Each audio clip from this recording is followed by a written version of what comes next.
In the forests of northern Wisconsin, an ancient quarry gapes open like an unhealed wound in the earth. Within its colossal depths lie discarded tools and flakes of copper that were struck from the rock face millennia ago. This is one of hundreds of sites where ancient peoples across North America mined tons of pure copper, but no one knows what happened to it. Most of the copper never made it more than a few miles from the mines before being tossed into rivers and lakes. It was incredibly difficult to work with, harder even than modern tool steel. Yet people across 3 continents managed to smelt and hammer it into everything from tools to jewelry, and then they seemingly lost interest. It's hard to imagine any material being so useful only to be abandoned, especially when it comes to something as valuable as metal. So, where did all the copper go? As researchers work to answer this question, their findings are hinting at trade networks spanning thousands of miles that predate European contact by centuries. The story of North American copper use is an epic one that began around 4,000 years ago. Small bands of nomadic hunters and gatherers first learned how to mine the metal from surface outcrops, taking advantage of natural fractures that exposed large sheets of copper. They used these to fashion knives, hatchets, and other tools that were prized for their ability to hold an edge longer than stone tools could. They also created decorative items like earrings and bracelets out of the soft metal. But despite its usefulness, it took another 2,000 years for copper working to become widespread. That's because while North America is rich in copper deposits, mining it was no easy feat. Even the most basic tools like chisels and hammers were too hard to chip by simply pounding rocks against them. Instead, miners had to heat the metal almost to the point of melting and then quench it in cold water, a process called quenching, which hardened it enough to be shaped. What's more, the finished product was prone to oxidizing, turning green in the process and losing its luster. And yet, by 800 CE, copper working was taking place all over the continent. In the Great Lakes region, copper was mined along both shores of Lake Superior, as well as in the nearby Porcupine Mountains. Miners would set up camp near the lake, then follow its shoreline until they found veins of copper jutting out of the rock. Some mines grew to be enormous, stretching more than 300 feet along the shore and reaching depths of over 60 feet. To reach the precious metal, miners chipped away at thick layers of rock and dirt, sometimes carving stairs into the cliff face to help them climb down. All the while, they likely used fire to heat the rock and perhaps even create small explosions by pouring water over hot rocks to crack the stone and expose more copper. Once the copper was free, it was hammered into shape by a second group of workers who specialized in smelting and crafting. These individuals would have been part of larger communities with specialized labor, the earliest examples of what we might call full-time craftsmen. The trouble is, we don't know much about their lives or what happened to the copper once it left their hands. Archaeologists have uncovered thousands of copper objects across the continent, but their presence is sporadic. A few dozen have been found in the Great Lakes region, but most are more than 100 miles from the nearest copper source. What's more, many of these objects weren't made from raw materials, suggesting that copper was traded in the form of finished goods. The pattern of sporadic finds has led some archaeologists to conclude that the copper was moved by random long-distance travelers, perhaps as a way of adding value to an otherwise worthless piece of metal. But others argue that there must have been more to it than that. And recent discoveries are starting to back them up. Last year, a team of researchers announced the discovery of the oldest known workshop in the U.S. where copper was smelted and shaped. Located near Chicago, the site contains the remains of at least 8 hearths where copper was heated and hammered between 1000 and 1200 CE. Archaeologist Brenda Zelenak, who's leading the research, believes that this was just one stop in a vast network of workshops. By studying the distribution of certain minerals that are only found near active copper mines, she thinks she can actually trace the path of the copper from the mines in Wisconsin to the Mississippi River Valley. There, according to her hypothesis, the metal was traded to Native Americans further south, who may have smelted it and resold it as far away as the Great Plains and the Arctic. Meanwhile, another team of researchers is attempting to reconstruct the entire network of ancient copper mines along Lake Superior. Their work is shedding new light on how much copper was mined and therefore available for trading. One of the largest mines, known as the Big Dry, was discovered by accident in 1970 when a sand and gravel operation uncovered massive piles of discarded rock and soil, or overburden, that had been dumped near a cliff edge. Further excavations revealed that the overburden had come from a huge excavation that scooped out a massive gash in the rock face more than 300 feet wide and nearly 100 feet deep. But this wasn't the deepest mine nearby. That distinction goes to the nearby Minong mine, where miners carved a shaft over 170 feet deep into the side of a cliff to reach a vein of copper more than 20 feet wide. According to the researchers, the sheer amount of labor required to dig such a deep pit suggests that the miners had a compelling reason to do it. They estimate that each foot of shaft required 2 weeks of work by 4 miners. While it's impossible to know exactly what motivated the miners, researchers believe that without a complex system of trade routes to move the copper, there would have been no reason to invest so much time and energy into mining it. To support their claim, they've reconstructed the area's population size during the time period. Using data on the carrying capacity of the land and its average temperature, they estimated that the local population could support a maximum of about 2,000 people.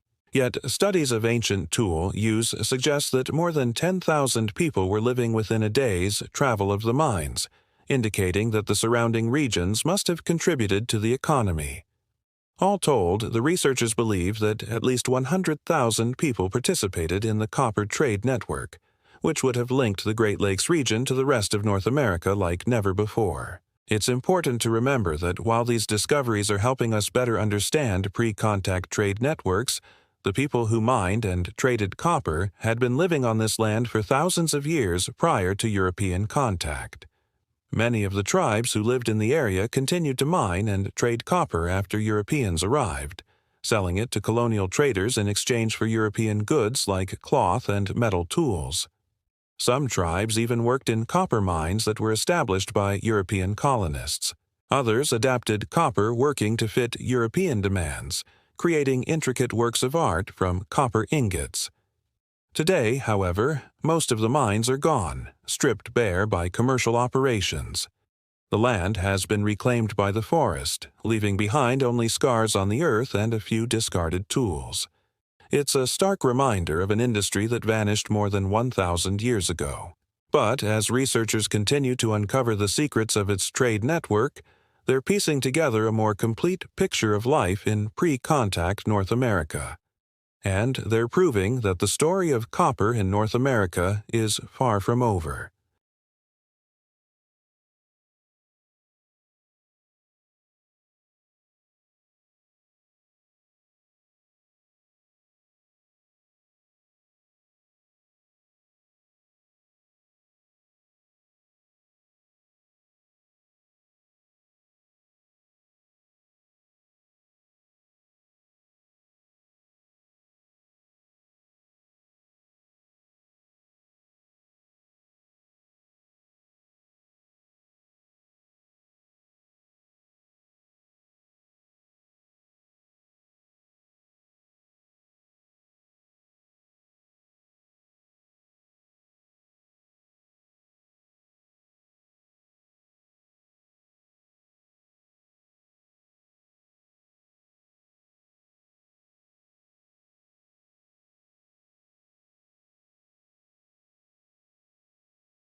Skara Brae, a Neolithic settlement in the Orkney Islands off the northern coast of Scotland, offers an enigmatic glimpse into life during the Stone Age. This archaeological site is renowned for its remarkably preserved stone houses and the intriguing artifacts they have yielded, providing valuable insights into the daily lives of our ancestors. However, one aspect of Skara Brae that truly captivates the imagination is the mystery surrounding its abandonment. The village seems to have been abruptly deserted overnight, leaving behind not just its homes, but also everyday objects, including furniture, as if its inhabitants simply vanished into thin air. Join us as we explore this captivating mystery and unravel the theories that surround the disappearance of the people of Skara Brae. In the heart of the Orkney Islands, nestled amidst rolling hills and shrouded in an atmosphere of mystique, lies Skara Brae, a Neolithic settlement that has captivated the attention of archaeologists and history enthusiasts alike. This remarkable site comprises a cluster of well-preserved stone houses dating back to around 3180 BC. The village, which flourished for over 800 years, serves as a tangible link to our prehistoric past, offering invaluable insights into the daily lives of our ancestors. Skara Brae's claim to fame rests upon its remarkably preserved state of conservation. When the village was first excavated in the 19th century, it was found to contain an array of artifacts that had remained untouched for millennia. Furniture, tools, pottery, and other household items lay precisely where they had been left, giving us a unique window into Stone Age domesticity. It is this extraordinary preservation that has made Skara Brae a world-renowned archaeological treasure trove. One of the most intriguing aspects of Skara Brae is the manner in which it was abandoned. Unlike many other ancient settlements, there is no evidence of the village being destroyed by fire or natural disaster. Instead, the homes were seemingly vacated in an instant, as if the inhabitants rose up and vanished without a trace. This abrupt departure has given rise to numerous theories and speculations, with historians and archaeologists attempting to decipher the reasons behind the sudden abandonment. Adding another layer of complexity to this enigma, human remains are notably absent from the site. Despite the village's long occupation, there are no graves or burial grounds within its confines, leading to further questions about the fate of its residents. Did they relocate to a new settlement, or were they absorbed into neighboring communities? Or perhaps they faced a catastrophic event that claimed their lives but left no physical trace behind. As we delve deeper into the annals of history, we uncover fascinating theories that attempt to shed light on the puzzling disappearance of Skara Brae's inhabitants. One compelling hypothesis posits that climate change played a pivotal role in the abandonment of this once thriving settlement. During the Neolithic period, the Earth's climate was indeed warmer than it is today, allowing for a more favorable environment for human habitation. However, around 2800 BC, the climate began to cool, leading to a shift in agricultural practices and population patterns. It is conceivable that the inhabitants of Skara Brae, reliant on a stable climate for their way of life, decided to abandon their homes and seek more hospitable regions as the land became less hospitable. Another intriguing theory attributes the abandonment of Skara Brae to the collapse of the socio-political structure that held the community together. During the Neolithic era, many settlements like Skara Brae were part of larger social networks connected through trade, cultural exchanges, and kinship ties. If the authority or leadership that maintained these connections faltered, it could have triggered a breakdown in the social order, leading to the dissolution of the community. Perhaps internal conflicts, power struggles, or external pressures from neighboring groups contributed to the disintegration of Skara Brae's social fabric. However, it is important to acknowledge that these theories, while thought-provoking, are largely speculative and lack concrete evidence. The truth is that the absence of written records from the Neolithic period leaves us with more questions than answers. Another captivating theory suggests that the inhabitants of Skara Brae may have been among the first people in Europe to embrace a more nomadic lifestyle, forsaking their permanent dwellings for a more transient existence. This radical shift in settlement patterns could have been driven by various factors, including changes in land use, resource availability, or the desire to explore new territories. It is possible that the people of Skara Brae, with their characteristic curiosity and adaptability, chose to leave their homes in search of new horizons, forever altering their way of life. Yet another intriguing possibility is that the abandonment of Skara Brae was not a sudden event, but rather the culmination of a gradual process spanning several generations. Over time, the village may have faced challenges such as soil erosion, declining agricultural productivity, or the depletion of natural resources. As these issues persisted, the inhabitants might have contemplated leaving their ancestral lands in search of more promising territories. It is conceivable that this decision was made collectively after careful consideration, with each generation taking small steps away from Skara Brae until the settlement was ultimately deserted. Moreover, some theories propose that the abandonment of Skara Brae was part of a larger phenomenon that affected other Neolithic settlements in the region. During the late Neolithic period, several settlements across Orkney and the wider British Isles were either abandoned or significantly reduced in size. This pattern suggests that external factors, such as climatic shifts or interactions with neighboring cultures, may have played a role in shaping the destinies of these ancient communities. It is possible that the people of Skara Brae, influenced by the broader societal changes taking place around them, decided to relinquish their homes and join their neighbors in seeking new opportunities elsewhere. It is also worth noting that the supposed abandonment of Skara Brae is not entirely undisputed among experts. Some researchers argue that the evidence does not definitively point to an overnight departure, but rather a more nuanced and extended process. They suggest that the village may have undergone a series of transformations, including periods of inhabitancy and abandonment, making the notion of a single, sudden departure less tenable. Further archaeological investigations are needed to fully comprehend the complexities of the site's chronology and the nuances of its abandonment. Nevertheless, the prevailing theory among archaeologists is that the villagers did indeed vanish overnight, having abandoned their homes in a hasty retreat.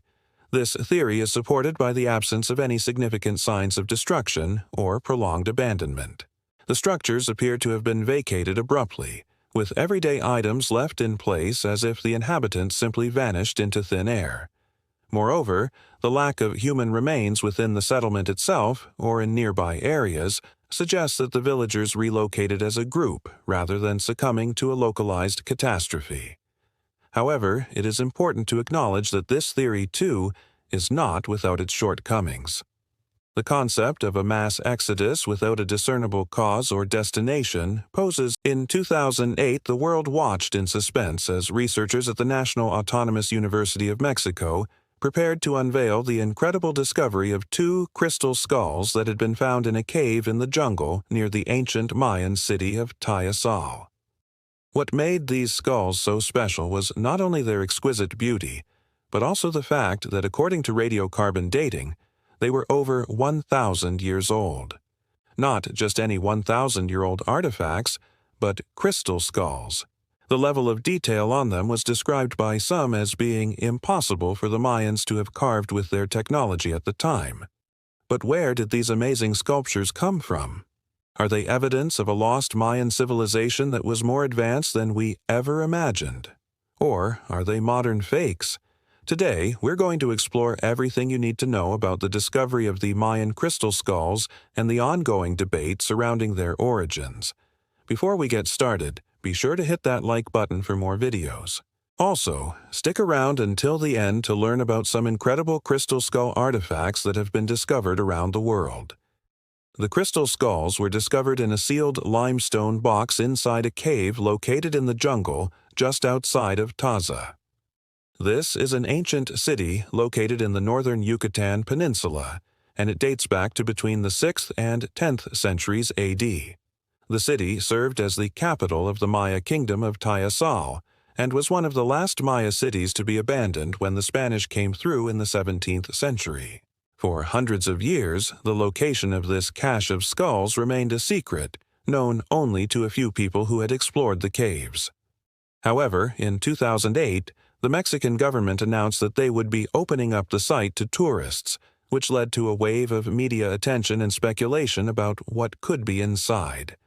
On October 24, 2008, researchers opened the box containing the skulls and revealed two incredibly detailed crystal sculptures. They were each approximately 20 centimeters long and weighed between 4 and 5 pounds. The craftsmanship was extremely precise, featuring intricate patterns that covered every inch of the surface. Some of the designs appeared to be astronomical in nature, while others seemed to depict various deities or mythological creatures. There was also a third skull, but it was much smaller and appeared to be a replica of the other two. It was crafted from obsidian and measured just 3 centimeters in length. The craftsmanship was nowhere near as detailed as the larger skulls, and it didn't seem to fit in with the other two.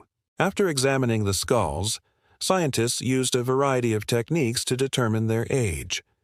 They looked at the quartz crystal lattice structure, which revealed that it was between 1,000 and 1,400 years old. They also examined the calcite crystals that had formed on the surface of the skulls, which indicated that they were at least 800 years old. Finally, the researchers analyzed the soil and sediment around the skulls, which contained fragments of ancient Mayan pottery that dated back to between the 8th and 9th centuries AD. Based on all of this evidence, the scientists concluded that the skulls must have been created sometime during the classic Maya civilization, which lasted from 250 to 900 AD. So far, everything seems pretty straightforward. A box full of crystal skulls was found in a cave in Mexico. Radiocarbon dating suggests that they may be ancient Mayan relics. But why are there still doubts surrounding their authenticity? One of the biggest issues is that the Mayans never created any crystal skulls.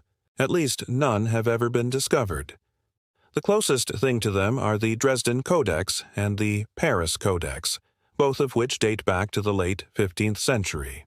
These codices contain images of various Maya gods and rulers, as well as depictions of important events and ceremonies. The reason this is relevant is because neither of these texts depicts crystal skulls. In fact, there are no known Mayan artifacts that show any type of crystal skull. Some believe that this is simply because we haven't found them yet. After all, the Maya civilization was huge and spanned over 300 years. It's entirely possible that somewhere out there is a sculpture or painting depicting a crystal skull. However, as of now, there is no evidence that the Mayans ever created them. Another issue is that the skulls themselves don't look Mayan. They're incredibly detailed and feature precise cuts and angles. However, they don't appear to follow the same style as other Mayan art. For example, they lack the three-dimensional effect that many Mayan sculptures had, and they don't seem to have any connection to Mayan mythology or religion. Finally, there's the issue of how the skulls got into the cave. According to legend, the area has always been considered sacred, and it was used for burial rituals by the ancient Maya. However, we don't know if this is actually true. There's no archaeological evidence that anyone ever died in the cave, and the story could just be a myth that was made up to explain the presence of the skulls. Regardless, the fact that they were found in a cave is extremely suspicious because nobody knows how they got there. If they really are ancient Mayan relics, then someone went to great lengths to hide them away. On the other hand, if they are modern fakes, then who created them and why? As you can imagine, this discovery caused quite a stir in the scientific community. Many experts were skeptical of the claims that the skulls were thousands of years old and argued that they were likely modern fakes. However, others defended the study and claimed that the researchers had done everything correctly. Unfortunately, the debate has never really been settled, and the mystery only grew deeper when several more crystal skulls appeared in the Yucatan. While exploring an ancient Maya site in the middle of the Yucatan jungle, archaeologists discovered a hidden chamber underneath one of the temples. Inside this chamber, they found a crystal skull that appeared to be even more detailed than the ones found in the cave. However, this discovery was overshadowed by the fact that the skull was stolen from the site soon after it was found. That's right. Someone broke into the archaeological site, stole the skull, and managed to smuggle it out of the country without being detected. The skull eventually turned up in the possession of a well-known crystal healer named José Arguel. When asked how he acquired the skull, Arguel refused to say anything except that he purchased it from a private collector. He claimed that the skull was thousands of years old and that it possessed healing powers. However, there is no evidence to support these claims. In fact, the only evidence we have is that the skull was smuggled out of an ancient Maya site. Perhaps the most intriguing aspect of this skull is its design. It appears to be even more detailed than the other two found in the cave. If we take a closer look at the facial features, we can see that the eyes are much more realistic and lifelike. The teeth are also much more precise, and the overall craftsmanship is just much more detailed. Some have speculated that this could be because the skull was created more recently, but this isn't necessarily true. It's just as likely that the Mayans were more advanced than we realize and were able to create sculptures with this level of detail. At the end of the day, we simply don't know who created this skull or how old it really is. As if things couldn't get any stranger, another crystal skull was discovered in the Yucatan just a few months later. This one, hi, it's me, number 4, the Nebra Sky Disk. Archaeologists in Germany recently uncovered a 3,600-year-old bronze disk that depicts the stars, far older than any known astronomical map or clock.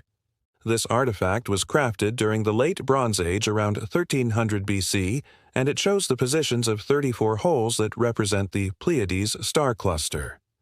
The holes are arranged in a circle and 2 semicircles. But scholars don't agree on what the sky disk actually represents. Some say it's an astronomical clock, while others claim it's a ritualistic object used to track the phases of the moon. However, its purpose is still a mystery. Number 3. Ancient stargazers. Astronomers were surprised to find that people who lived thousands of years ago accurately mapped the stars in the sky. How did they do this? Well, it turns out they used simple tools like sticks, stones, and ropes. They carefully observed the positions of the stars and recorded their movements by making notches on bones or by tying knots in ropes. They also created detailed star maps on rocks and clay tablets. But what's really amazing is that these ancient star maps are still used today by modern astronomers. That's because the positions of the stars haven't changed much over time. So, ancient star maps can help astronomers track the movements of the stars across the sky. Number 2. The Babylonian Star Catalog. In the early 1900s, archaeologists discovered a clay tablet in the Middle East that contained a list of stars. The tablet was written in cuneiform script, which is one of the oldest forms of writing, and it turned out to be the oldest known Babylonian star catalog. It dates back to around 1500 BC and contains the names and positions of 75 stars. Each star is represented by a symbol, and the list includes some of the brightest stars in the night sky, such as Sirius and Procyon. The catalog was probably used by Babylonian astronomers to track the stars and predict their positions. It's not clear how they used the catalog, but it's possible that they used it for navigation or to keep track of time. Number 1. The Copernican Revolution. It's hard to believe that humans once believed the sun revolved around the Earth. In fact, this belief was so widespread that it wasn't challenged until the 16th century when Nicholas Copernicus published his book De Revolutionibus Orbium Coelestium, which presented a heliocentric model of the universe. This model placed the sun at the center of the solar system with the planets revolving around it. It was a radical idea that went against the teachings of the Catholic Church, which held that the Earth was the center of creation. Despite the controversy, Copernicus's ideas sparked the scientific revolution, which led to major advancements in astronomy and other fields of science. Today, we know that the sun is just one of many stars in the Milky Way galaxy, and that our planet is just one of many planets orbiting the sun. But it's amazing to think that it took so long for humans to understand this simple fact. But wait, there's more. Here are some extra tidbits about the ancient world that you might find interesting. Did you know that the ancient Greeks kept detailed records of the stars? They assigned mythological figures to the constellations and used them to tell stories.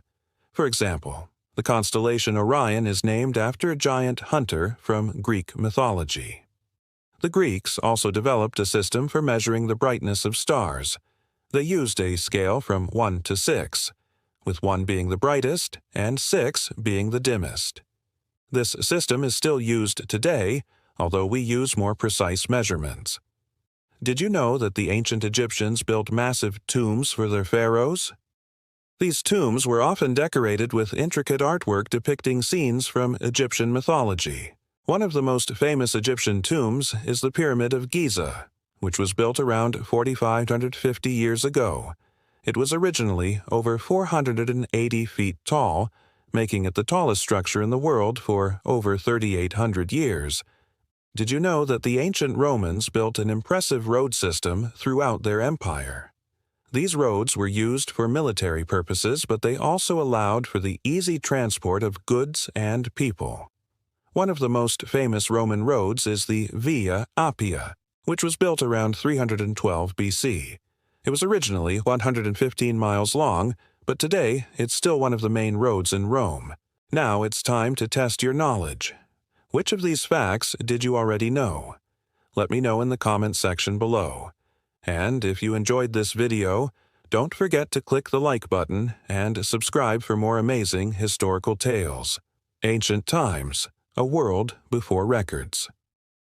As we delve deeper into human history, we uncover fascinating accounts of civilizations that existed long before written records were kept. From the emergence of Homo sapiens in Africa to the rise of ancient Egyptian society, each era reveals unique insights into the evolution of our species. Join us as we explore the remarkable achievements of these early humans and ponder the mysteries that continue to surround them. The birth of Homo sapiens. Our journey begins in Africa, where archaeological evidence indicates that Homo sapiens first emerged around 300,000 years ago. These early humans possessed larger brains and advanced cognitive abilities compared to their predecessors. They developed complex language skills and engaged in symbolic thought, laying the foundation for future cultural developments. However, life during this period was fraught with challenges as Homo sapiens coexisted with other human species such as Neanderthals and Homo erectus. Early human migrations. As the millennia passed, Homo sapiens began to migrate out of Africa, venturing into new territories and encountering diverse environments. For example, the coastal group of Homo sapiens in South Africa showcased remarkable adaptability, developing sophisticated fishing techniques to exploit marine resources. Meanwhile, populations in Europe and Asia explored new hunting strategies and adapted to colder climates, utilizing animal skins for clothing and shelter. The dawn of civilization in Egypt. As we move into the realm of recorded history, our attention turns to ancient Egypt, one of the earliest civilizations to flourish. Along the Nile River, Egyptian society developed around 3100 BC with the unification of Upper and Lower Egypt under a single pharaoh. This centralized authority enabled the construction of monumental structures such as the pyramids and the development of a sophisticated religious and political system. The Pyramid Age. Among the most iconic symbols of ancient Egypt are the pyramids, which served as both tombs for pharaohs and representations of their divine power. The Great Pyramid of Giza, built around 2580 BC, stands as a testament to the engineering prowess and organizational skills of the ancient Egyptians. Its precise alignment with the cardinal directions and its internal chambers and passages continue to fascinate researchers. Egyptian religion and society. Egyptian religion played a central role in society with a pantheon of gods and goddesses that Egyptians worshipped. The pharaoh was considered a divine ruler, and the preservation of the dead was highly valued. Mummification practices and elaborate burial rituals reflect the Egyptians' belief in an afterlife. Their art, literature, and architecture also provide insights into their worldview and daily life. The legacy of ancient Egypt. As we conclude our exploration of ancient times, we are struck by the enduring legacy of these early civilizations. The art, architecture, and innovations of ancient Egypt continue to inspire and influence the world. The Rosetta Stone, discovered in 1799, provided the key to deciphering Egyptian hieroglyphs, opening up a wealth of knowledge about their culture and history. Further exploration. If you want to learn more about ancient history, we encourage you to visit our website. There you will find a treasure trove of articles, videos, and interactive content that brings the past to life. Explore topics such as ancient Mesopotamia, the Indus Valley Civilization, and the classical civilizations of Greece and Rome. Delve into the lives of legend. A long time ago in Egypt, there was a maze so big it could make the great Athenian maze look like child's play. It had thousands upon thousands of rooms and chambers. Some scholars think that it was real, and some scholars think that it wasn't. But one thing is for sure, if it did exist, we can't find it. So here are just a few reasons why we might be standing on the lost labyrinth of Egypt right now. Ancient texts tell us that this labyrinth had 3,000 rooms, but nobody knows where they could be. Let's start with a little bit of history. The Egyptians kept records of many things, including their own history. And, as it turns out, they wrote about a massive maze somewhere in Egypt. The problem is nobody can agree on exactly where. The story goes that when King Minos ruled over Egypt, he constructed a labyrinth to keep his son, Prince Ariadne, safe from harm. She was apparently quite the looker, and her beauty attracted suitors from all across the known world. But her father, King Minos, wasn't keen on letting her go. So he built a huge labyrinth in order to hide her away. He also put a horrible monster inside, the Minotaur, whose job it was to hunt down anyone who came into the labyrinth and didn't know their way out. Kind of like a medieval version of Where's Waldo. But, as stories often do, the tale of Theseus and Ariadne varies depending on who's telling it. Some ancient Greek texts say that she helped Theseus slay the Minotaur and escape the labyrinth, while other texts written by Roman authors have her sacrificing herself so that Theseus could live. Either way, the myth of Ariadne and the labyrinth stuck around for centuries after she died, and the ancient Egyptians adopted the legend, making her an Egyptian goddess associated with healing. But while the Greeks and Romans debated whether or not Ariadne died, one thing they could all agree on was that the labyrinth existed. In Greek literature, there is a general consensus that the labyrinth was somewhere in Crete, probably close to the palace of Knossos. There's even what appears to be a depiction of the labyrinth on a wall in the palace. However, a lot of scholars think that this illustration isn't of the labyrinth at all. Instead, they say it shows a nearby marsh. So, if the labyrinth isn't at Knossos, then maybe it was in Egypt after all. That's because ancient Egyptian records contain plenty of tales about labyrinths. One such story comes from the coffin text, a collection of funerary spells meant to help guide the dead through the underworld. In this particular spell, Osiris, the god of the afterlife, tells the deceased how to avoid dangerous obstacles. The spells date back to between 2686 and 2181 BCE and include a number of different stories. In one story, Osiris tells the dead person that when they get to the Hall of Truth, they need to be prepared to answer questions about their life. If they fail to remember something important, then the god of the underworld will get angry. So the deceased needs to make sure they know the size of their family, the number of cities they visited, and the length of their journey to get there, and finally, the number of chambers in a labyrinth. The coffin text says there are 999 rooms in this mysterious maze, which is a far cry from the 3,000-room labyrinth described by the Greeks. But hey, math was never my strong suit. Maybe there were just some rooms that didn't count. It's unclear exactly what purpose these stories served, but scholars believe that they may have been created to help the living deal with the death of someone important. The tricky thing about studying the coffin texts is that since they were created to help guide people through the underworld, we don't really know if the author was pulling details from real life or just making stuff up. However, another piece of Egyptian literature may prove more helpful. The labyrinth in the tale of Sinuheferu is said to be 3,000 rooms and to be located near the city of Heliopolis. That would make sense because Heliopolis was one of the most important religious centers in all of Egypt. In the story, the protagonist named Sinuheferu was a vizier under the pharaoh Akhenaten, a man who once made the whole country worship only one god. When Akhenaten died, though, Sinuheferu fell out of favor and decided to run away. As he fled south, he sought shelter in a nearby labyrinth. He thought that hiding in a maze designed by King Minos himself would keep him safe. And for a while it worked. But eventually, Sinuheferu was found and killed. This tale was written in the 12th century BCE, but it's believed to be based on events that happened during the 14th century. It's a unique piece of writing because it follows the protagonist outside of Egypt. This detail suggests that the labyrinth was well known throughout the ancient world. The tale of Sinuheferu was discovered on a tomb wall along with a series of illustrations that appeared to depict parts of the story. We're able to see Sinuheferu approaching the labyrinth, hiding inside it, and finally getting chased out by some soldiers.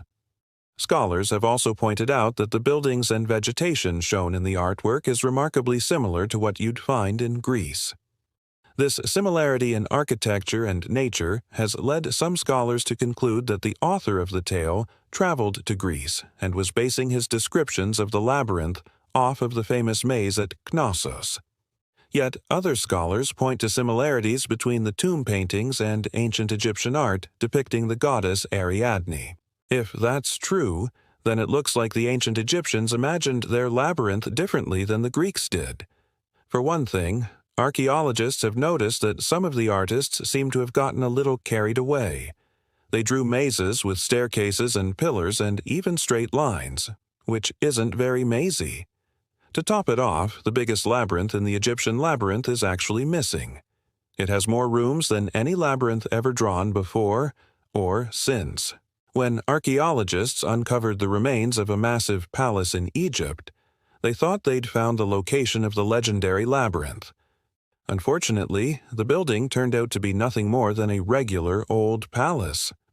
Still, this discovery was pretty exciting because the palace dates back to 2000 BCE, which is about the same time as the tale of Sinuheferu. The palace is located near the city of Thebes and contained the tombs of two elite members of society. What's interesting about this palace is that it was abandoned roughly every 100 years and then rebuilt. Over the course of its existence, the palace changed hands several times and was used by at least 17 different rulers. Some scholars speculate that whoever controlled this palace was the royal family of Egypt. Others say the palace was the seat of a local governor. But there's one more thing that makes this palace fascinating. While excavating the site, archaeologists discovered a small town nearby. At first, they thought the town was about 3,000 years old, but soon realized it was actually much more recent.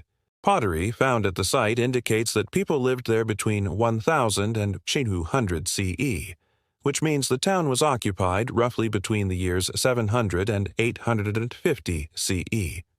Archaeologists were stunned to discover this town because there's absolutely no evidence that any human beings lived in the area prior to 2011. The town was completely missed during decades of archaeological surveys. What's going on here? How could an entire city be missed for so long? Some scholars think that the lack of evidence might have to do with the flooding of the Nile River. Every year, the river would flood and wash away the evidence of human life. Other experts say that modern development may have destroyed any artifacts left behind by early humans. If the palace really is related to the labyrinth, then there's a good chance the town held the key to solving the mystery. Unfortunately, the settlement was built on top of a garbage dump and a gas factory. So it's not exactly a great place to live if you're a researcher. For obvious reasons, the town has been abandoned, but the palace itself is still being excavated. Researchers have yet to uncover any definitive proof that the labyrinth existed. But if they can find the palace, then they should be able to find the labyrinth too, right? As of now, the truth of the labyrinth remains a mystery. Maybe the ancient Egyptians were exaggerating, or perhaps they were inspired by a civilization further to the west that had a taste for mazes. Speaking of mazes, let me know in the comments if you've ever gotten lost in one. I personally got lost in a corn maze once. I ended up finding a shortcut through the middle of the maze by accident, which saved me from having to listen to my dad yell at me for being stupid. Thanks for watching. And if you want to learn more about Egypt, check out the series in the description. Don't forget to subscribe if you haven't already.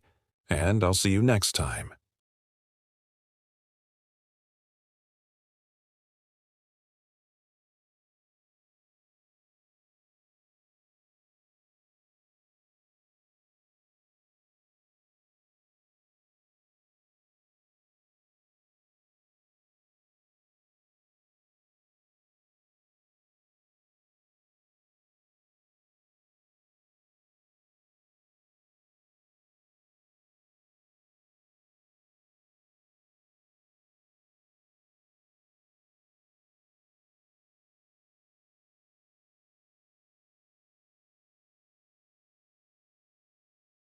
Hello, everyone. Today, we're going to explore more incredible ancient ruins in Peru. Archaeologists have uncovered several mysterious sites in Peru over the past few years. Some of these places are shocking because they were hidden inside of other famous archaeological sites. For example, the discovery of a pyramid hidden under the sand at the famous Nazca Lines archaeological site. The Nazca geoglyphs are a collection of over 800 lines etched into the desert ground, along with hundreds of geometric shapes and over 70 figures of animals. It's one of the world's most famous archaeological sites, and yet there is still much that researchers do not understand about it. The Nazca geoglyphs are also considered one of the world's most mysterious archaeological sites due to the sheer scale of some of the shapes. To make matters even more strange, new research has discovered that there was an ancient pyramid buried underneath the Nazca Lines. What could this mean for our understanding of the ancient people who lived here? And why would they hide a pyramid beneath such an important structure? Before we get into this, remember to hit that subscribe button for more videos on ancient archaeology. Today, we will travel from the Nazca Desert to the Sacred Valley to explore Sacsayhuaman. In today's video, we will look at how the Inca built their fortress walls out of massive stones that fit together so perfectly that not even a knife blade can be slipped in between. So let's go back in time and explore this amazing place. Stone by stone, layer by layer, the Inca built up the walls of Sacsayhuaman to defend their empire. Built high in the Andes Mountains, the fortress had a strategic location overlooking the Sacred Valley. This allowed the Inca to keep watch over the valley below. When threatened, they could deploy thousands of soldiers down into the valley to protect the lives and livelihoods of their people. The name Sacsayhuaman translates roughly to satisfied or drunken old man. This is due to the shape of the mountain where the fortress was built. From a distance, the fortress looks like an old man with a beard. However, when we zoom in on the actual architecture and stonework, we see evidence of a civilization far more advanced than we once thought. During the Inca Empire, which lasted from around 1438 to 1535 AD, the Inca people thrived in the mountainous regions of South America. Their capital city, Cusco, was located in the heart of the Andes. The city was a hub of trade and culture. Here, merchants from all over the Inca Empire came to buy and sell goods. Cusco was also home to many of the Incas' greatest achievements in art and architecture. One of the most impressive of these was the temple of the sun god Inti, which was made entirely of solid gold.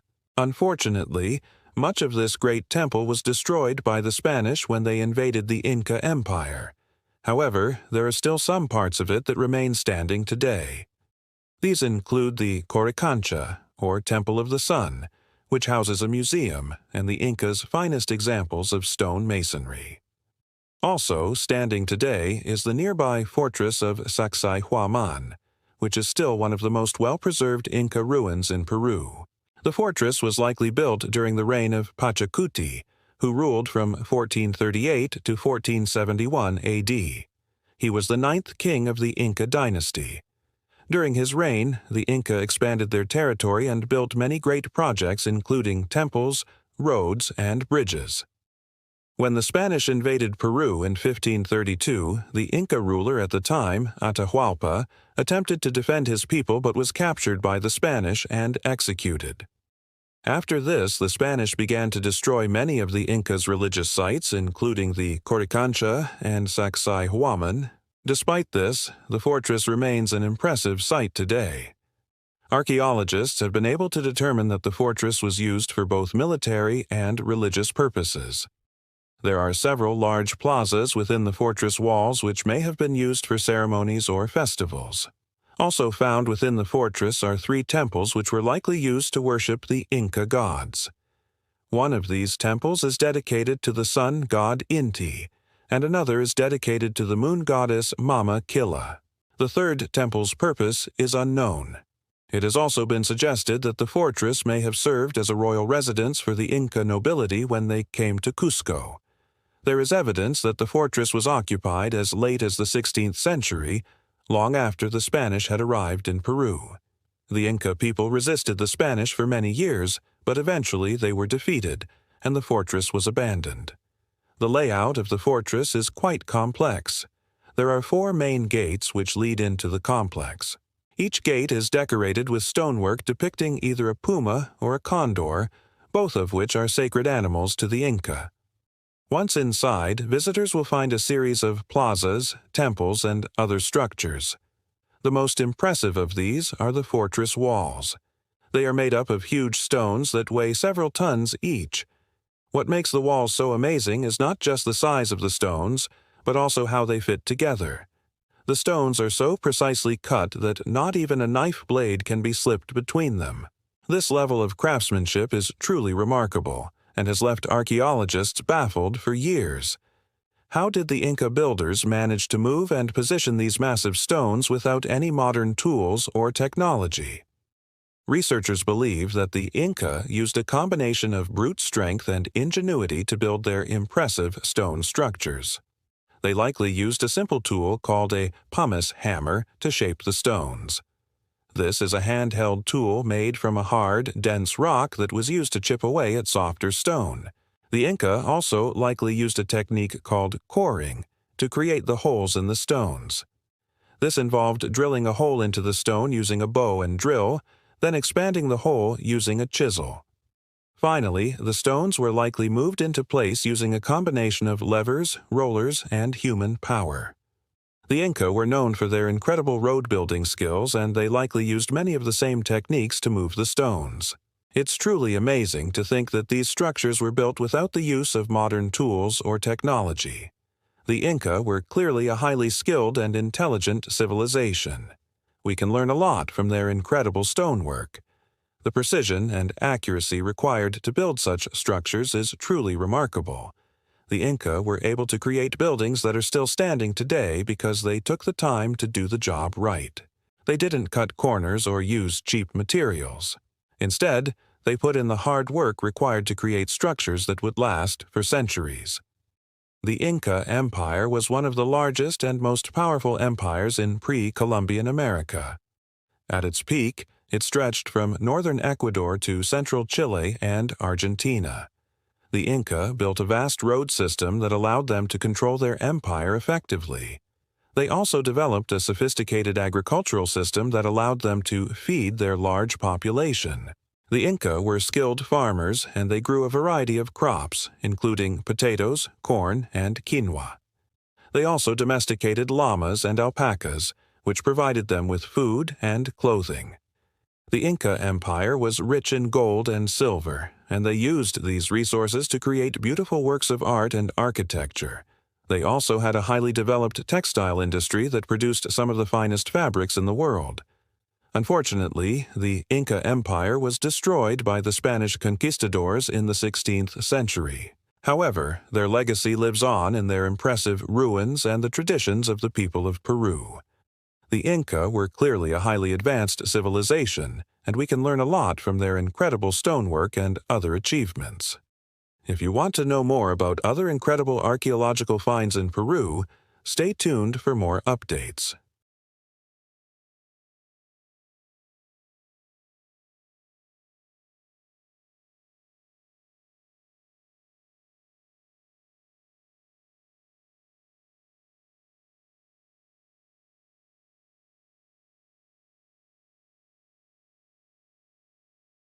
Africa is a continent full of mystery, and today we're taking you to the southern part of this great land to explore one of its many secrets. Welcome to this channel, and today we will be talking about the Great Zimbabwe Ruins. Make sure to watch till the end to find out more. Located in the eastern hills of Zimbabwe, the Great Zimbabwe Ruins are massive stone structures that were once a great city. But how did such a sophisticated city get completely abandoned? Join us as we take you on a journey through time to uncover the secrets of this great lost city.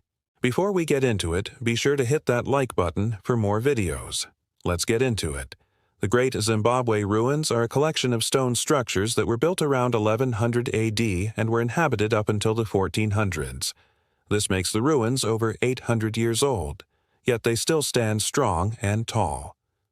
The structures are made up of granite blocks that weigh several tons and are fitted together without the use of mortar or any binding material at all. Despite their size, these blocks are so well fitted together that one can literally balance a needle between them. Talk about some next-level engineering skills. Archaeologists have uncovered evidence that the city was home to a thriving community of traders and craftsmen who specialized in gold and ivory. The city was also an important religious center, and the ruins contain several sacred sites and shrines. In its heyday, the city was estimated to have been home to over 20,000 people. But despite its size and importance, the city was mysteriously abandoned by the 1400s. But here's where things get really interesting. For centuries, the origin of the Great Zimbabwe Ruins was a complete mystery. European explorers who came across the ruins in the 15th century believed that they must have been the work of the legendary Queen of Sheba. Others believed that the ruins were the biblical city of Solomon. Over the years, various theories have been proposed about who could have built such an impressive city without the use of advanced technology. Some have even suggested that the ruins were built by aliens. It wasn't until the early 20th century that archaeologists began to piece together the true history of the city. They discovered evidence that the city was built by the ancestors of the modern Shona people, and that it had nothing to do with the Queen of Sheba or aliens. So, who exactly built the Great Zimbabwe Ruins? The ancestors of the modern Shona people are believed to have migrated to the area from farther north in Africa. They were led by a military leader named Zimbani, who founded the Kingdom of Zimbabwe around 1250. Under his rule, the kingdom grew to become one of the most powerful and prosperous in southern Africa. The kingdom's wealth was based on trade in gold and ivory, which they obtained from the vast forests and mines in the region. They also had a highly developed agricultural system that allowed them to grow crops such as millet, sorghum, and cotton. But perhaps the most impressive achievement of the kingdom was the construction of the Great Zimbabwe Ruins. It's believed that the city was constructed over a period of several decades and served as the capital of the kingdom. The city walls were built first, and then the palaces, temples, and other buildings were constructed inside. The builders used a technique known as dry stone masonry, which involves fitting together large stones without using mortar or any binding material. This technique requires great skill and precision, and the builders of Great Zimbabwe must have been master masons. But what happened to the builders? Why was such a great city mysteriously abandoned? Unfortunately, the history of the kingdom after this point is shrouded in mystery. We don't know exactly why the city was abandoned, but it's believed that a combination of factors may have contributed to its demise. One theory is that the kingdom's wealth and prosperity attracted the attention of neighboring kingdoms who eventually conquered and absorbed Zimbabwe. Another theory is that the kingdom's reliance on agriculture may have been its downfall, as changing weather patterns and soil erosion may have led to food shortages and instability. It's also possible that a combination of both theories played a role in the city's abandonment. Whatever the reason, the city was completely deserted by the 1400s, and the Great Zimbabwe ruins were left to be reclaimed by the jungle. The Great Zimbabwe ruins are truly a testament to the ingenuity and skill of the ancient builders. These structures are some of the largest and most impressive ruins in Africa, and they continue to baffle archaeologists and historians today. What's even more amazing is that the ruins were built without the use of advanced technology or machinery. Everything was done by hand with simple tools. One of the most impressive features of the ruins is the massive stone walls that surround the complex. The walls are up to 36 meters high and 5 meters thick, and they were built without the use of mortar or any binding material. To this day, archaeologists are baffled as to how the builders managed to keep the massive stones in place without using mortar. The stones are so well fitted together that even the most basic of tools cannot be inserted between them. This makes the ruins one of the most impressive examples of dry stone masonry in the world. Another impressive structure within the ruins is the Great Enclosure. This is a large rectangular structure that measures 237 meters by 177 meters. It's believed that this structure may have been used for religious ceremonies or as a royal residence. The Great Enclosure is also notable for its unique conical tower, which rises 11 meters above the ground. This tower is one of the most iconic landmarks of the ruins, and it's also one of the most mysterious. Archaeologists have been unable to determine the purpose of the tower or how it was used by the builders. In addition to the Great Enclosure, there are several other buildings and structures within the ruins, including a smaller enclosure known as the Hill Complex and a series of smaller buildings and shrines scattered throughout the complex. Each of these structures is unique and fascinating in its own way, and they provide a glimpse into the lives of the people who lived there. In recent years, scientists have used advanced technology to try and uncover the secrets of the Great Zimbabwe ruins. Archaeologists have used ground-penetrating radar to create 3D models of the ruins, which has allowed them to see beneath the surface and identify buried structures. They've also used laser scanning technology to create detailed maps of the ruins, which has allowed them to measure the structures with greater accuracy. These new technologies have provided valuable insights into the builders of Great Zimbabwe and their way of life. However, despite all of the advancements in technology, there are still many unanswered questions about the ruins. For example, archaeologists are still trying to figure out how the builders transported the massive stones used to construct the walls and other structures. They're also trying to learn more about the city's layout and how the different buildings and structures were used. Perhaps the most important question of all is why the city was abandoned. The Great Zimbabwe ruins are not only a testament to the ingenuity and skill of the builders, but also to the rich history and culture of Africa. These ruins are a reminder of the continent's long and complex past and the many civilizations that have flourished there over the centuries. For centuries, the origins of the Great Zimbabwe ruins were a complete mystery. Hey, everyone. Imagine if someone found statues of humans with the bodies of snakes or lizards. What would you think? Would you say they honored some reptilian gods? Or would you think these were meant to be depictions of real beings who lived in the distant past? Today, we're going to explore figurines which date back thousands of years. They are all very similar, showing humanoids with bodies like reptiles. Some are over 6 feet long and were made during a time when humans supposedly didn't have the technology to create such detailed pieces. Is there a connection between them? And most importantly, what was their purpose? Let's find out. We often hear about ancient civilizations creating images of gods they worshipped. Ancient Egypt is a prime example of this. Over 3,000 years ago, the Egyptians created many statues and figurines of animals and human-animal hybrids. These were not just toys, but representations of gods they believed had power over the world around them. For example, Anubis was a god associated with the dead. He was usually shown as a jackal, or a man with a jackal's head. Each statue or figurine was unique, crafted to show this particular god's unique traits. Now, let's take a journey to ancient Mesopotamia, home to some of humanity's earliest cities. Here, between 6500 and 1900 BC, various empires thrived, including the Sumerian, Akkadian, Babylonian, and Assyrian empires. This region is now part of modern-day Iraq, Kuwait, Turkey, and Syria. But back then it was an epicenter of human activity. Many gods were revered. Some were kind, others not so much. But one thing's for sure. Many rulers wanted to show how powerful they were by building huge temples and creating statues of gods. But that brings us back to our figurines.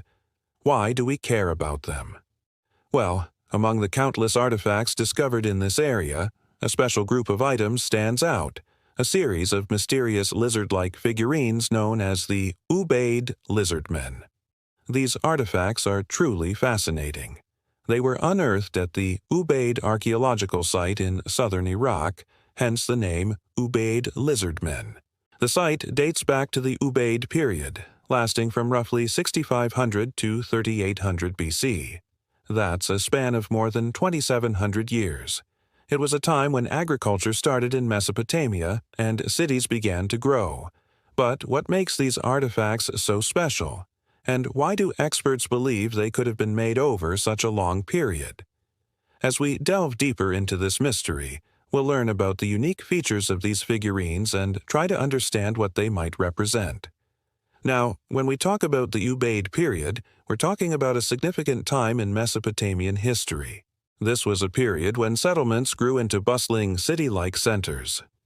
People farmed the land along the rivers Tigris and Euphrates, raising crops and domesticating animals. They also started trading with other settlements. Life was changing from nomadic herding to settled communities. This shift led to specialization. People weren't just farmers anymore. They became craftspeople, traders, and even priests. They built houses, temples, and other structures from sun-dried mud bricks. Pottery became more common, and tools were crafted from metals like copper. It was a time of growth and change, a transition from one way of life to another. The Ubaid period wasn't just a time of progress.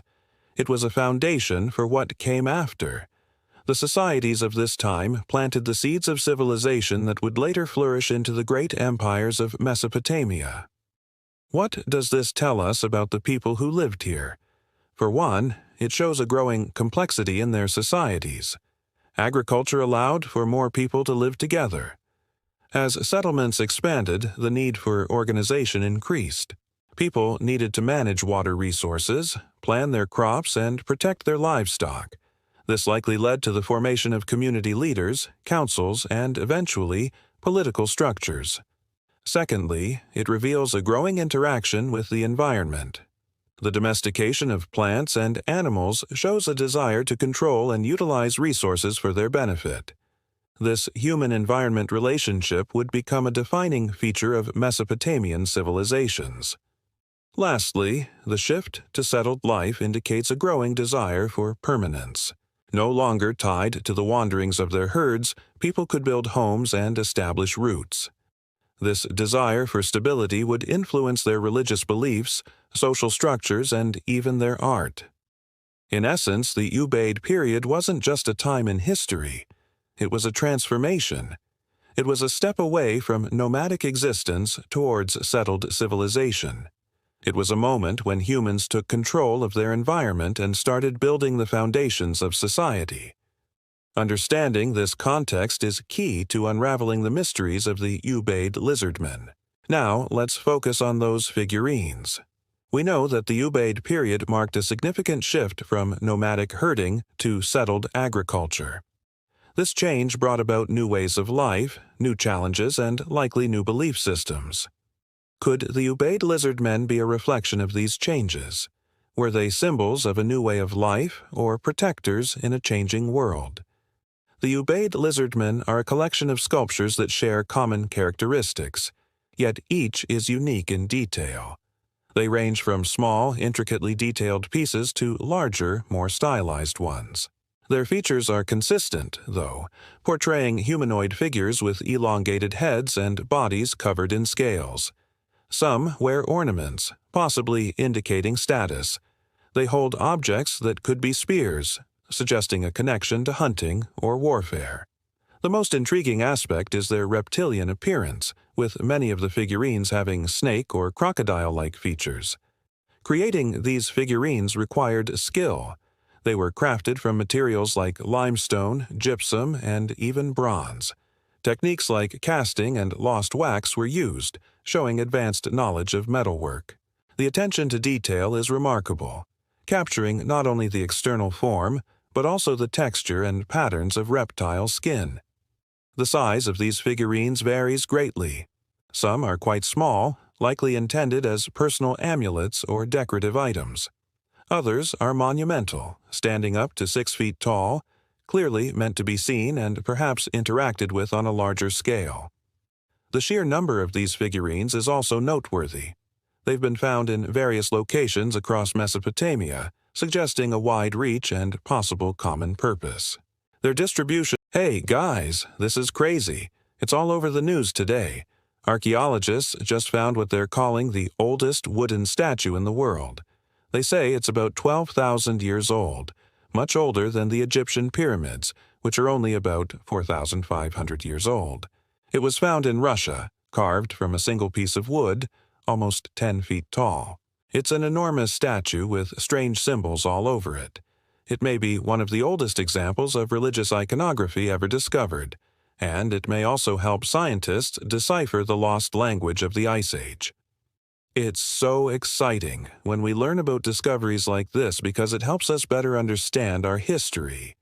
And most importantly, it helps us understand ourselves. Now, let's take a closer look at the discovery. It was found by an archaeological team led by researchers from Moscow State University. They were excavating a site in the Ural Mountains called the Shurupaka Culture Site. It gets its name from the Shurupaka River. The area was inhabited during the Mesolithic period, which is between 12,000 and 8,000 BC. This is considered the transitional period between the Stone Age and the Bronze Age. Humans had not yet invented metal tools, but they were experimenting with using microblades made out of stone. They were also starting to build primitive boats and fish hooks. In fact, we have evidence that people lived here as far back as 35,000 years ago. But, until now, no one has ever found anything more than crude stone tools left behind from that time. Then, in late July, archaeologist Elena Ragozina came across something incredible. She was brushing dirt off a buried object when she saw that it was a piece of wood. At first, she thought maybe it was part of a fence or a structure, but then she noticed that the wood was shaped like a person. As she continued brushing away the dirt, the shape became clearer and clearer. She uncovered the face of a humanoid figure, one that appeared to be wearing some kind of headdress. Now, at this point, the team didn't know how old the statue was. All they knew was that it was very heavy. It took several archaeologists working together just to get it out of the hole. Once they did, they brought it over to a nearby museum for cleaning and restoration. Now, after studying the statue for a few weeks, they finally realized how old it really was. The team used dendrochronology to establish the age of the wood. Basically, they looked at the rings inside the tree to find out how old it was when it was chopped down. So far, they've been able to count 7,783 rings. That means the tree was growing somewhere in the Ural Mountains for almost 7,700 years before it was cut down. But the statue itself is even older than that. Researchers say it was created sometime between 11,500 and 10,500 BC. That's about 1,000 years older than Stonehenge and almost 2,000 years older than the Egyptian pyramids. They don't know exactly why it was made, but they think it may have been used in some kind of religious ceremony. Unfortunately, vandals destroyed most of the carvings on the statue.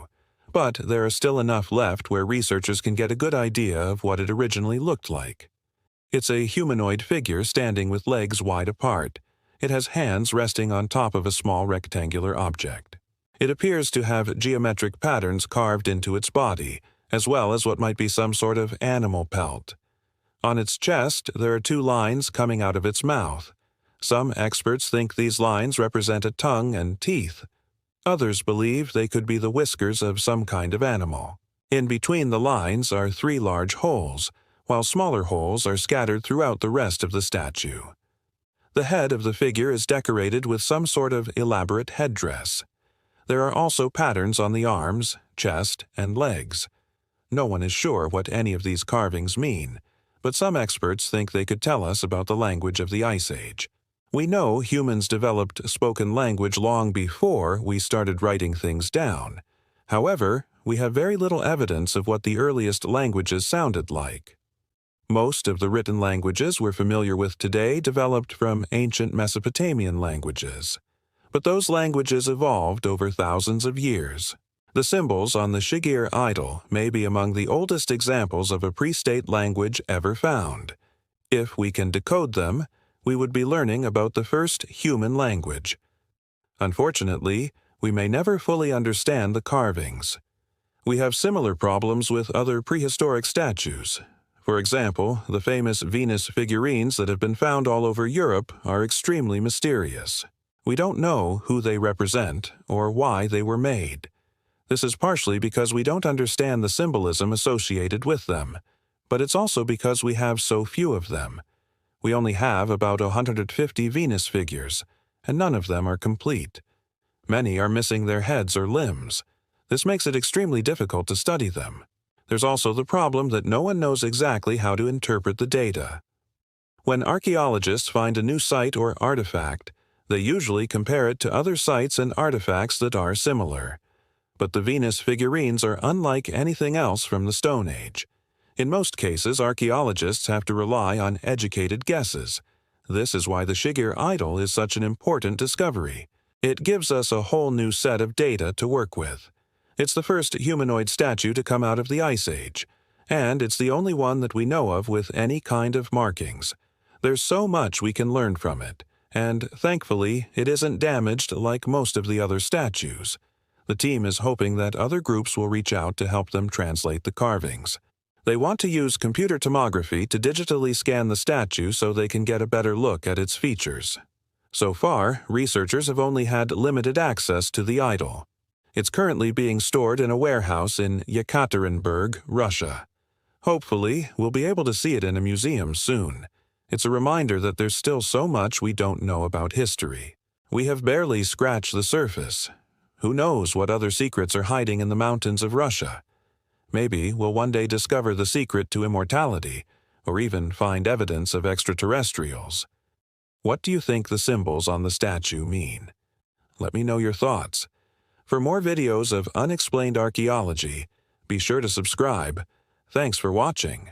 The world is full of incredible mysteries that we are yet to solve.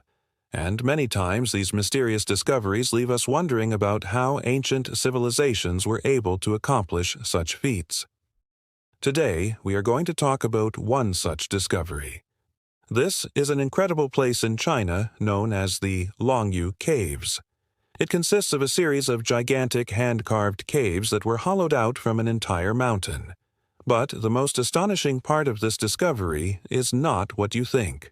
The archaeologists have been baffled by this place for more than 100 years because they can't figure out who did this and why. But now, scientists believe they have solved the mystery. So, let's talk about it. Welcome to our channel, the place where mind-blowing stories are unveiled. Before we begin, make sure to hit the like button to stay updated with our latest videos. So, let's start. These massive caves located in Shexian province are approximately 6 kilometers from the nearest town. They consist of a complex network of huge caverns, deep vertical shafts, and passages. There are also several pits connected to the caves, and some of them are very deep. The whole system is so large that it covers an area of more than 300,000 square meters. All of this was created by excavating over 372,000 cubic meters of stone. What makes all of this even more astonishing is that it was created during the Han Dynasty between 206 BC and 220 AD. That means these caves are over 2,000 years old, And what makes them even more mind-boggling is the precision and technology used to create them.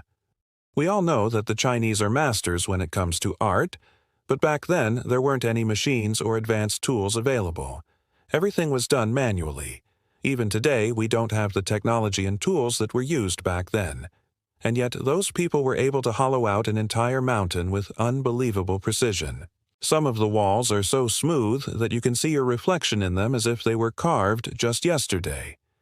The shafts are perfectly vertical, and the ceilings of the caves are decorated with beautiful patterns.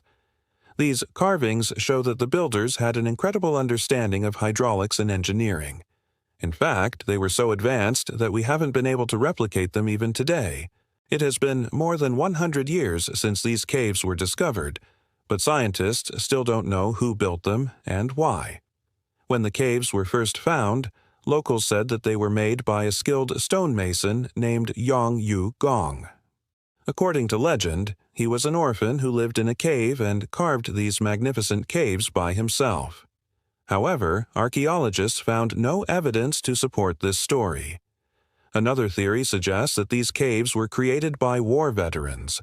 It is believed that after the wars, these veterans returned home and had nothing to do. So they started carving the caves. But again, there is no evidence to prove this theory. Many also believe that these caves may have been created to hide priceless artifacts and treasures. Perhaps the owners of these valuables were afraid of thieves, so they hid them inside the caves. However, the most popular theory is that these caves were created as tombs for royal family members. This is because the caves are located near the tomb of the Eastern Han Dynasty royals. However, all these theories are baseless since we haven't found any human remains in these caves. But recently, scientists might have finally solved this mystery. According to the new research, these caves were used for underground water storage. This research was conducted by a team of scientists from the China University of Geosciences. To reach this conclusion, they studied the geological structure of the caves as well as the climate of the region. The team leader, Professor Xu, believes that these caves were used to store water for agricultural purposes. He says that this was the best way to store water, as it would have remained fresh and would not have evaporated.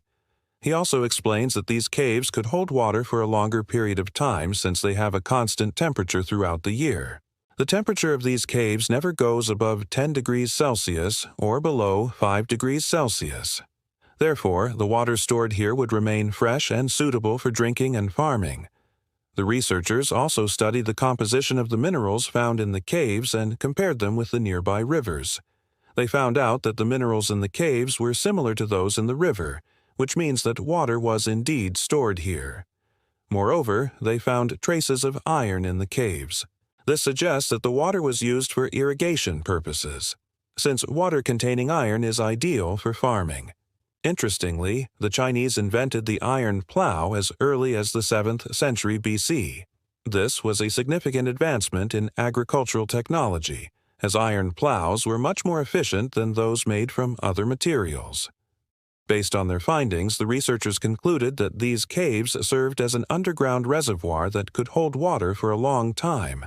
This would have been beneficial for the people living in the nearby areas who relied on farming and needed a reliable source of water.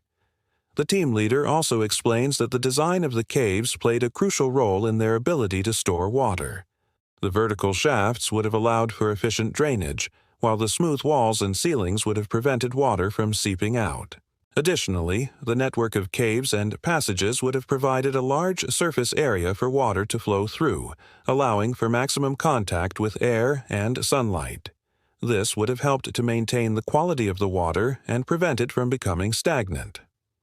While this theory remains debated, it is supported by evidence that has been gathered over the years.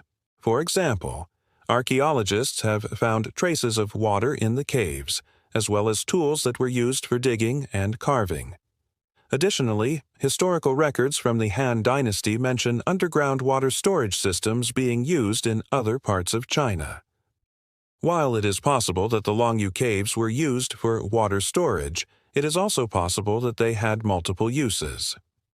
It is conceivable that the caves were used for both water storage and burial rituals. Indeed, the caves may have been used for a variety of purposes, including religious ceremonies, storage of grain and other goods, and as shelters during times of war or natural disaster. Whatever their original purpose may have been, it is clear that the Longyu Caves are a testament to the ingenuity and skill of the ancient Chinese people. The caves are a reminder of a time when humans were able to accomplish incredible feats without the aid of modern technology. And although we may never know exactly why these caves were built, we can appreciate the beauty and complexity of this ancient structure. Let us know in the comments section what you think about these gigantic caves. Do you think they were used for storing water, burying the dead, or something else entirely? We would love to hear your thoughts. Also, if you enjoyed the video, please make sure to hit the like button and share it with your friends. Don't forget to subscribe for more amazing videos. Thanks for watching. See you in the next video. Goodbye.